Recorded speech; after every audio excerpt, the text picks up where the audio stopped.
أيضا يقص علينا موقفا مع سيدنا رسول الله صلى الله عليه وسلم فيقول: بعثني النبي صلى الله عليه وسلم في حاجة، يعني في أمر، فأبطأت على أمي، تأخرت عليها. فطبيعة الأم بإيه؟ تنشغل على ابنها. فلما جاء أنس قالت له أمه: أين كنت؟ قال: إني كنت في حاجة للنبي صلى الله عليه وسلم. قالت: ما هي؟ قال: يا أماه إنها سر.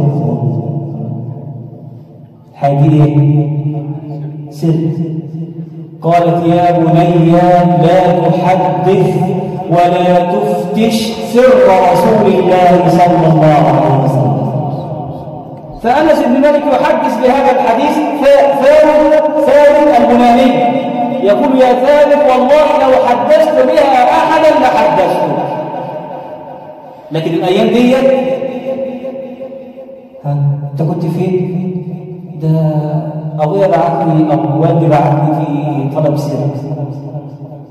سر على يدي برضه؟ طب قولوا سر كبير.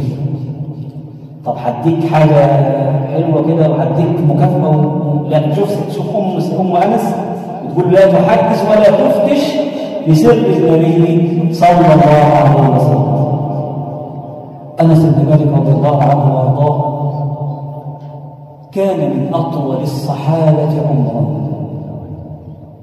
وكان من أكثر الأنصار مالا، وذلك ببركة دعاء النبي صلى الله عليه وسلم له.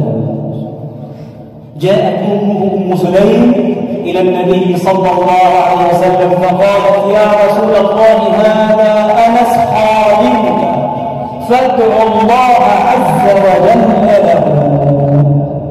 فقال النبي صلى الله عليه وسلم: اللهم بارك له في أهله وماله. وقال: اللهم بارك له فيما أعطيته. وفي رواية: وأدخله الجنة. قال أنس: فأنا وجدت اثنتين وأرض الثالثة، أما مالي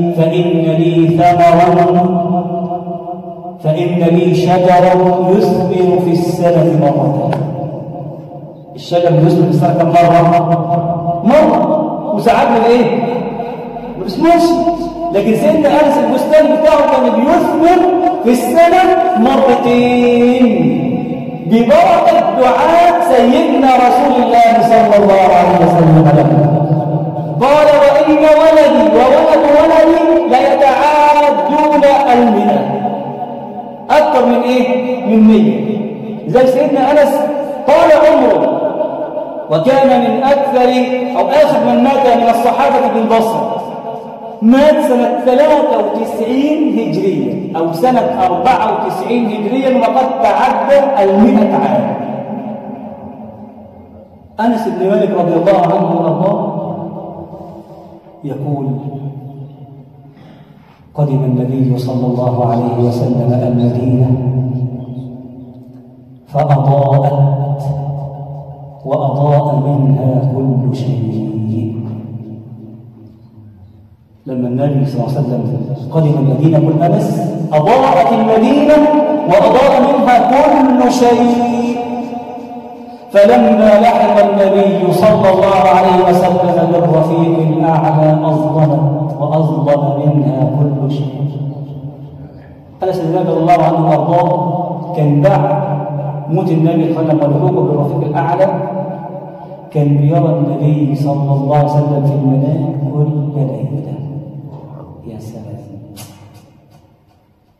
يقول أنس رضي الله عنه وارضاه: ما من ليلة إلا وأنا أرى فيها حبيبي صلى الله عليه وسلم ثم يبكي. كان أنس بن مالك رضي الله عنه وارضاه من الصحابة ذو العلم والمعرفة بكتاب الله عز وجل وبسنة سيدنا رسول الله صلى الله عليه وسلم، وهو